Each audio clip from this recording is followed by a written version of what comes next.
Hello friends, welcome to MR classes study. तो मेरा नाम है रोहित गुप्ता और आज हम जीएस में एक सब्जेक्ट लेकर आए हैं जिसका नाम है ज्योग्राफी, या हिंदी में हम इसको भूगोल बोल सकते हैं। तो आज इस सब्जेक्ट की हम पहली वीडियो लेकर आए हैं। तो आज से हम ज्योग्राफी स्टार्ट कर रहे हैं और ज्योग्राफी में हम पढ़ेंगे इंडियन ज्योग्राफी, भारत का भूगोल, और हम पढ़ेंगे वर्ल्ड ज्योग्राफी, विश्व का भूगोल।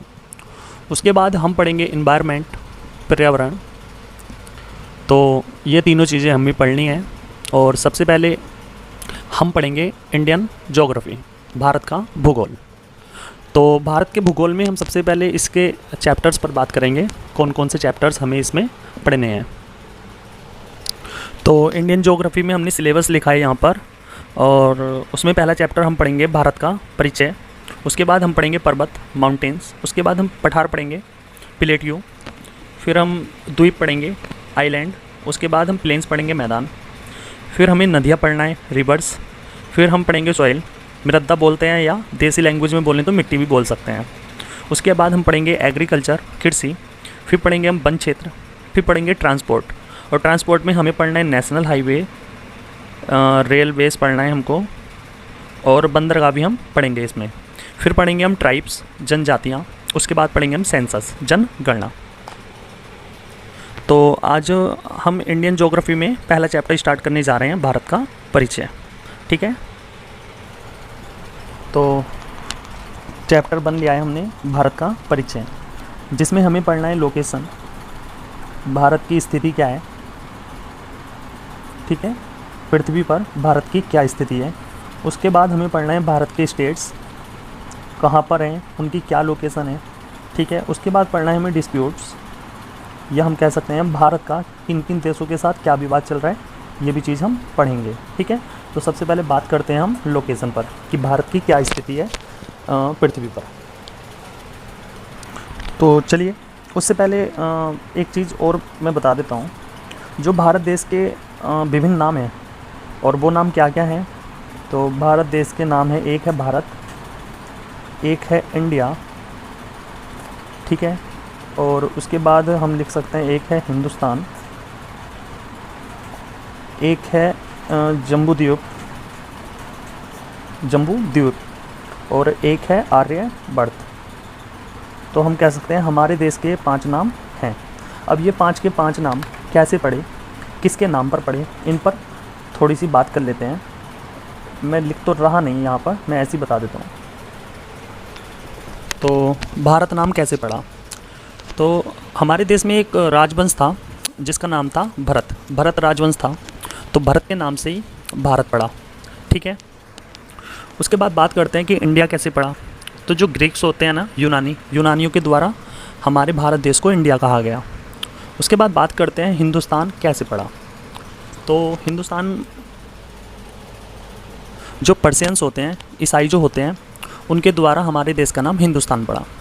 ठीक है, क्योंकि एक नदी है, सिंधु नदी, तो वो सै को सही से उच्चारण नहीं कर पाते थे जो ईसाई लोग थे, तो वो सै को है बोलते थे। तो सिंधु नदी के पार रहने वाले लोगों को वो इंदु बोलते थे, और इंदु से ही उन्होंने हिंदुस्तान लगाया, हिंदुस्तान बोला। उसके बाद बात करते हैं जम्बूद्वीप कैसे पड़ा। तो जो हमारे पुराण हैं, पुराणों में भारत को जो संबोधित किया गया है, वो जम्बूद्वीप से संबोधित किया गया है। उसके बाद बात करते हैं आर्यभट्ट पर, कि आर्यभट्ट हमारे देश का नाम कैसे पड़ा। तो अफ्रीकन जो महाद्वीप है, अफ्रीकन कॉन्टिनेंट जो है, उसमें मानव की उत्पत्ति हुई थी। तो उन्होंने माइग्रेशन करना स्टार्ट किया। माइग्रेशन का मतलब है स्थानांतरण करना स्टार्ट किया, मतलब एक स्थान से दूसरे स्थान जाना उन्होंने शुरू किया। तो जो आर्य थे वो खेवर दर्रे से होकर इंडिया में आए थे। तो यह माना जाता है कि आर्यों की जन्मभूमि भारत है, इसलिए भारत को ही आर्यभट्ट कहा गया। ठीक है, तो चलिए अब लोकेशन पर बात करते हैं। ठीक है, तो चलिए लोकेशन पर बात करते हैं। तो ये है, मान लीजिए, एक पृथ्वी। ठीक है, अब ये पृथ्वी है, तो यहाँ पर एक रेखा है। चलिए मैं कुछ इस प्रकार से ये बना देता हूँ। ये एक रेखा है, और ये रेखा पृथ्वी को 2 बराबर भागों में बांटती है। तो हम इसको कह सकते हैं 0 डिग्री भूमध्य रेखा है, ठीक है, भूमध्य रेखा है। अच्छा, इसका दूसरा नाम है विषुवत रेखा भी हम इसको बोल सकते हैं, विषुवत रेखा, या इंग्लिश में हम इसको इक्वेटर लाइन भी बोल सकते हैं, इक्वेटर लाइन इसको इंग्लिश में बोल सकते हैं, ठीक है। अब इस रेखा ने पृथ्वी को 2 भागों में बांटा। अब ये वाला जो ऊपर वाला पार्ट है हम इसको बोल सकते हैं उत्तरी गोलार्ध, या इंग्लिश में हम नॉर्थन हेमिस्फीयर इसको बोल सकते हैं। चलिए मैं यहाँ पर लिख देता हूँ, इसको बोल देंगे हम उत्तरी गोलार्ध, ठीक है। और नीचे वाला क्या पार्ट रह जाएगा, तो नीचे वाला रह जाएगा दक्षिणी गोलार्ध। क्लियर है इतनी बात। अब ये तो हो गया इस पृथ्वी का नॉर्थ पार्ट, ये हो गया साउथ पार्ट, ये हो गया ईस्ट पार्ट और ये हो गया वेस्ट पार्ट। तो ये वाली जो हमने रेखा खींची है यहाँ पर, जो पृथ्वी को 2 भागों में डिवाइड कर रही है, 2 बराबर भागों में डिवाइड कर रही है, जिसका नाम है भूमध्य रेखा, 0 डिग्री भूमध्य रेखा या विषुवत रेखा, इक्वेटर लाइन। अब मैं कहूँ अगर इस रेखा के समांतर अगर कुछ ऐसी रेखाएं हैं तो उनको हम अक्षांश रेखाएं बोलते हैं, ठीक है। और जो रेखाएं इस टाइप से हैं वर्टिकल, उनको हम देशांतर रेखाएं बोलते हैं। मतलब सीधे शब्दों में अगर मैं कहूँ तो जो रेखाएं पूरब से पश्चिम की तरफ खींची जा रही हैं उनको अक्षांश रेखाएं बोलते हैं, और जो रेखाएं उत्तर से दक्षिण की तरफ खींची जा रही हैं उनको देशांतर रेखाएं बोलते हैं, ठीक है। तो चलिए ये रेखा मैं यहाँ पर मान लेता हूँ 0 डिग्री देशांतर रेखा।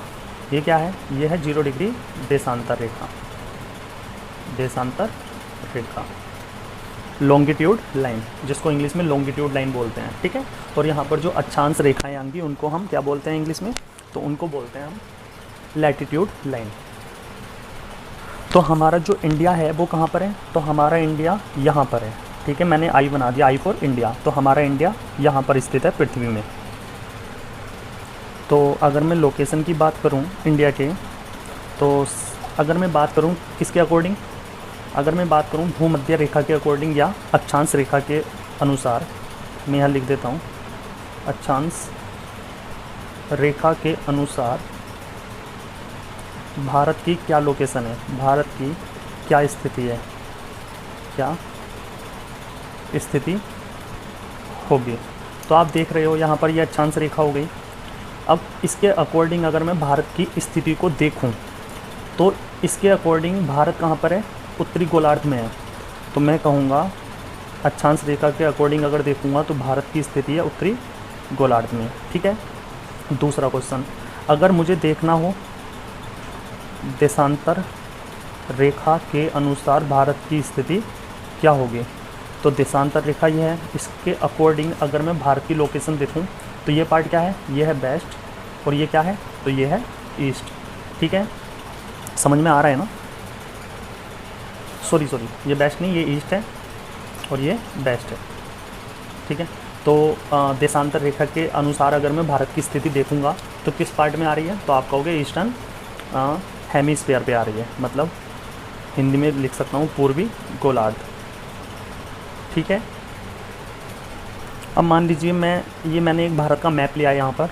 अब मैं 4 पॉइंट की बात करूँ, ये हो जाएगा आपका पश्चिमी पॉइंट, और ये हो जाएगा आपका उत्तरी पॉइंट या नॉर्थ पॉइंट, इसको हम वेस्ट पॉइंट बोल सकते हैं, और ये पॉइंट हो जाएगा आपका ईस्ट पॉइंट, और ये पॉइंट हो जाएगा आपका साउथ पॉइंट। तो ये वाला जो पॉइंट है जिसको हम उत्तरी पॉइंट या नॉर्थ पॉइंट बोल रहे हैं, ये हमारे भारत की जो मुख्य भूमि है उसका सबसे उत्तरी पॉइंट जो है वो ये वाला पॉइंट है। अगर सबसे पूर्वी पॉइंट की बात करूँ तो वो यहाँ पर है। अगर सबसे दक्षिणी पॉइंट की बात करूँ मुख्य भूमि का तो ये होगा, और सबसे पश्चिमी पॉइंट की बात करूँ तो वो ये होगा, ठीक है।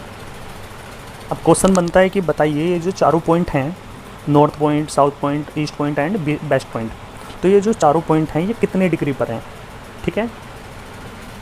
तो हमें पता है जो हमारी कर्क रेखा होती है, जो कर्क रेखा होती है वो कितने डिग्री पर होती है, तो वो 23.5 डिग्री पर होती है, सबको याद है, ठीक है। लेकिन ये डिग्री क्या होता है, और ये जो एंगल आया डिग्री में ये किससे मापा जाता है, किसके सापेक्ष इसको मापा जाता है, किसके ऑर्डर में इसको मापा जाता है, क्वेश्चन बनता है अब ये। तो जो हमारी रेखा डिग्री में मापी जाती है, एंगल में मापी जाती है, तो वो हमेशा पृथ्वी के केंद्र जो होता है ना, सेंटर,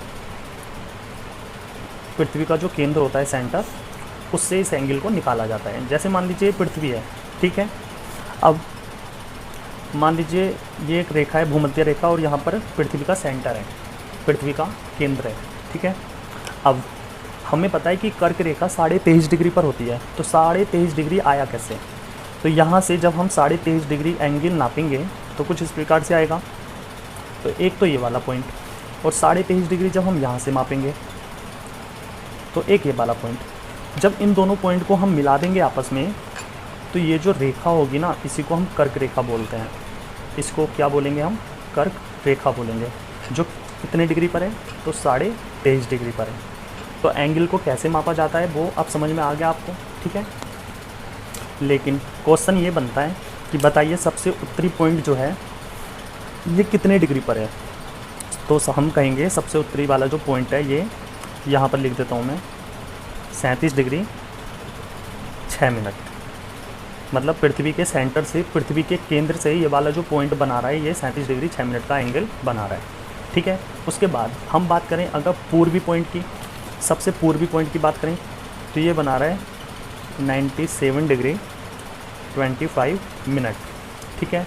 अगर इस पॉइंट की बात करें तो ये बना रहा है 8 डिग्री 4 मिनट। अगर इस पॉइंट की बात करें तो ये बना रहा है 68 डिग्री 7 मिनट, ठीक है। तो हमें ये चारों पॉइंट के डिग्री याद रखने हैं। अब एक क्वेश्चन ये भी आता है कि बताइए जो सबसे उत्तरी पॉइंट है इसका क्या नाम है? इसका क्या नाम है? तो इसका नाम है इंदिरा कोल। इसका क्या नाम है? जो सबसे भारत की मुख्य भूमि का सबसे उत्तरी पॉइंट जो है उसका क्या नाम है? इंदिरा कोल, ठीक है। ये कौन से राज्य में पड़ता है? तो जम्मू एंड कश्मीर में पड़ता है। वो भी जम्मू एंड कश्मीर के कहाँ पर? पीओके में, पाक ऑक्यूपाइड कश्मीर में, पाक अधिकृत कश्मीर में पड़ता है ये, ठीक है। उसके बाद अगर इस पॉइंट की बात की जाए, इस पॉइंट का क्या नाम है? तो इस पॉइंट का नाम है कैप कोमोरिन। कैप कोमोरिन, क्या नाम है इसका? Cap Comorin. और ये कहाँ पड़ता है? तो ये पड़ता है तमिलनाडु के कन्याकुमारी में, कन्याकुमारी में, ठीक है। इस पॉइंट का क्या नाम है? इस पॉइंट का नाम है कैप कोमोरिन। भारत की मुख्य भूमि का सबसे दक्षिणी पॉइंट क्या है? Cap Comorin. उसके बाद बात की जाए इस वाले पॉइंट की, तो इस पॉइंट का क्या नाम है? तो इस पॉइंट का नाम है किबिथु। किबिथु कौन से राज्य में पड़ता है? तो ये पड़ता है अरुणाचल प्रदेश में, ठीक है। उसके बाद अगर इस पॉइंट की बात की जाए तो इस पॉइंट का क्या नाम है? तो इसको इंग्लिश में बोलते हैं गुहार मोती, और हिंदी में इसको बोलते हैं गौर माता पॉइंट, ठीक है। ये कौन से राज्य में पड़ता है? तो ये पड़ता है गुजरात में, ठीक है। तो अगर क्वेश्चन ये पूछा जाए कि बताइए भारत की मुख्य भूमि का सबसे दक्षिणी बिंदु क्या है, तो हमारा आंसर होगा कैप कोमोरिन पॉइंट, जो तमिलनाडु के कन्याकुमारी में है, ठीक है।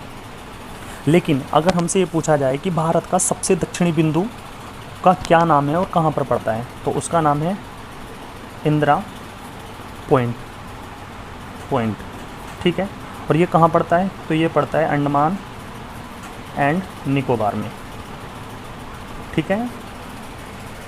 तो ये एक आइसलैंड है भारत का, अंडमान एंड निकोबार। तो ये यहाँ पर पड़ता है इंदिरा पॉइंट, भारत का सबसे दक्षिणी बिंदु, ठीक है। दूसरी चीज़ ये है कि इंदिरा पॉइंट के कुछ और भी नाम हैं, जैसे इंदिरा पॉइंट को हम पार्सेन भी बोलते हैं। दूसरा नाम है इसका पिगमेलियन, ठीक है, पिगमेलियन। और इसका तीसरा नाम है लाही चिंग। इसका तीसरा नाम क्या है? लाही चिंग। और चौथा नाम यह है इंदिरा पॉइंट, ठीक है। अब बात करते हैं भारत के क्षेत्रफल पर कि भारत का क्षेत्रफल या एरिया कितना है। तो ये है 32,87,263 किलोमीटर स्क्वायर। भारत का क्षेत्रफल कितना है? 32,87,263 किलोमीटर स्क्वायर, ठीक है। अब बात करते हैं प्रायद्वीप क्या होता है। तो प्रायद्वीप को हम ऐसे बोल सकते हैं कि ऐसा क्षेत्र जहाँ तीन और पानी, ऐसा क्षेत्र जहाँ तीन और पानी तथा एक और स्थल हो, तो उसे हम प्रायद्वीप बोलते हैं। जैसे अगर मैं बात करूँ साउथ इंडिया की, दक्षिणी भारत की, तो दक्षिणी भारत ये हो गया। अब मैं देख रहा हूँ ये जो स्थल है, यहाँ पर भी पानी है, यहाँ पर भी पानी है और यहाँ पर भी पानी है, लेकिन इधर है स्थल। तो मैं कह सकता हूँ साउथ इंडिया जो है वो एक प्रायद्वीप है, क्योंकि प्रायद्वीप को हम क्या बोलते हैं, ऐसा क्षेत्र, ये वाला ऐसा क्षेत्र जहाँ तीन और पानी हो और एक तरफ स्थल हो, तो उसको क्या बोलते हैं, प्रायद्वीप। तो प्रायद्वीप में हम क्या लिख सकते हैं, दक्षिणी भारत। ठीक है। दूसरी चीज़ होती है खाड़ी, जिसको हम बेली बोलते हैं। खाड़ी की क्या डेफिनेशन होती है, खाड़ी क्या होती है? तो खाड़ी को हम बोल सकते हैं प्रायद्वीप का जस्ट अपोजिट होती है खाड़ी। मतलब हम कह सकते हैं ऐसा क्षेत्र जहाँ पर तीन तरफ हो पानी और एक तरफ हो स्थल, तो उसको क्या बोलते हैं, खाड़ी। और प्रायद्वीप में क्या था, एक तरफ था पानी, सॉरी अरे उल्टा हो गया, रुकिए, यहाँ पर था तीन तरफ पानी और एक तरफ स्थल, और यहाँ पर है एक तरफ पानी और तीन तरफ स्थल, तो इसको बोलते हैं खाड़ी। तो खाड़ी की मैं डेफिनेशन एक बार बता देता हूँ। ऐसा क्षेत्र जहाँ तीन और स्थल तथा एक और पानी हो, तो वो खाड़ी कहलाई जाती है। जैसे बंगाल की खाड़ी, जैसे इस मैप में समझ लीजिए ये आपका बांग्लादेश हो गया, ठीक है, यहाँ पर म्यांमार हो गया और ये इंडिया चल रहा है। तो ये वाला जो क्षेत्र है, इस क्षेत्र को हम बंगाल की खाड़ी बोलेंगे। यहाँ पर मतलब ये खाड़ी है, क्योंकि ये इसकी तीनों तरफ तो है स्थल और एक तरफ है पानी, तो हम इसको बोलेंगे खाड़ी। उसी प्रकार इसको भी हम क्या बोलेंगे, खाड़ी बोलेंगे, क्योंकि इस साइड में तो स्थल है और इस साइड में भी स्थल है, लेकिन इस साइड में क्या है, पानी, तो हम इसको भी खाड़ी बोलेंगे। उसके बाद जो भारत का क्षेत्रफल है 3287 किलोमीटर स्क्वायर, ये विश्व का कितने प्रतिशत क्षेत्रफल है? तो विश्व का है ये 2.4%, ठीक है, ऑफ वर्ल्ड। तो विश्व का कितना भाग है इंडिया का क्षेत्रफल? 2.4%। अच्छा, विश्व में इसकी क्या रैंक है क्षेत्रफल की दृष्टि से, एरिया की दृष्टि से देखें तो इसका 7th रैंक है इसकी, ठीक है। अब बात करते हैं भारत की सीमा रेखा पर। तो भारत की सीमा को हमने दो भागों में बांटा है, ठीक है। एक भाग है स्थल सीमा और दूसरा इसका पार्ट हो जाएगा जल सीमा, ठीक है। जैसे अगर मैं यहाँ से इसको देखूँ तो यहाँ पर पाकिस्तान है, यहाँ पर चीन, यहाँ पर अफ़गानिस्तान, यहाँ पर नेपाल, भूटान, यहाँ पर म्यांमार करके हैं, तो ये स्थल से घिरा हुआ है। तो इस क्षेत्र को बोल रहे हैं हम, इस सीमा को बोल रहे हैं हम स्थल सीमा। और अगर मैं साउथ इंडिया की बात करूँ तो इधर भी जल है, इधर भी जल है और यहाँ पर भी जल है, तो इसको बोल रहा हूँ मैं जल सीमा। तो मैंने इसकी जो भारत की सीमा है इसको मैंने दो भागों में बांट दिया, स्थल सीमा और जल सीमा, ठीक है। अगर इनकी मैं लंबाई की बात करूँ तो स्थल सीमा है 15,200 किलोमीटर, ठीक है। अगर मैं जल सीमा की बात करूँ तो यह है 6100 किलोमीटर। कहने का मतलब यहाँ से लेके जहाँ से जल लग रहा है ये कितना है, 6100 किलोमीटर, और ये कितना है, ये है 15,200 किलोमीटर। स्थल सीमा 15,200 और जल सीमा कितनी है, 6100 किलोमीटर। लेकिन जल सीमा अगर टोटल हमसे पूछ ले, मतलब द्वीप जो होते हैं, द्वीप उन सहित अगर हमसे पूछ ले, आइलैंड सहित अगर हमसे पूछ ले कि टोटल जो जल सीमा होगी वो कितनी होगी, तो वो होगी 7516.66 किलोमीटर, ठीक है। क्योंकि जो भारत के आइलैंड हैं, जो छोटे छोटे द्वीप हैं इस टाइप से, तो वो पानी के अंदर हैं, चारों तरफ पानी है, तो उनकी ये वाली सीमा भी इसमें ऐड कर दी गई, तब 7516.6 किलोमीटर बैठा। तो हम इसको बोल सकते हैं द्वीपों सहित जल सीमा, ठीक है। अच्छा, फिर बात करते हैं कि भारत किन किन देश से टच हो रहा है। भारत किन किन देशों से टच हो रहा है, तो चलिए मैं यहाँ पर बता देता हूँ किन किन देशों से टच हो रहा है, ठीक है। तो यहाँ पर मुझे पता है कि यहाँ पर क्या है, पाक, यहाँ पर क्या है, अफ़गानिस्तान, यहाँ पर क्या है, चीन, यहाँ पर क्या है, नेपाल, ये क्या है, भूटान, ये क्या है, म्यांमार, ये क्या है, बांग्लादेश, ठीक है, ये क्या है, ये है श्रीलंका। कितने होगा, 1 2 3 4 5 6 7 8 और यहाँ पर एक छोटा सा देश है मालदीव, ठीक है। तो यहाँ पर हम कह सकते हैं भारत देश कितने देशों से टच हो रहा है, तो हम कहेंगे 9 देशों से टच हो रहा है। और 9 देश कौन कौन से हैं? अफ़गानिस्तान, पाकिस्तान, चीन, नेपाल, भूटान, म्यांमार, बांग्लादेश, श्रीलंका और मालदीव।